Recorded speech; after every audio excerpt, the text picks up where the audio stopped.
ویټیټ نو زه په شان شوکت څه کړمه ته چیر فاروزار وي زه به مال او دولت څه کړمه ته چیر والوي جاړي ته چیر والوي جاړي زه په خوب راحت څه کړمه مستا په دې خاوره کړم په وینې مستانې زما ای زما وطنه ستا هره دره کې دي د تورې نښانې زما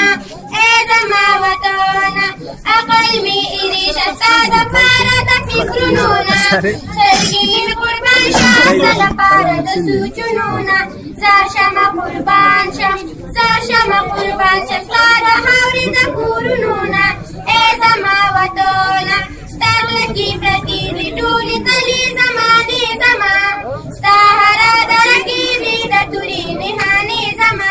ای زما وطنه یا به دې زه سیل کړمه وطنه دا جهانو یا به ستا په خپو کې تورې خاورې کړم پر ځانو ځان به تړې وړې کړم خو تا به کړم ودان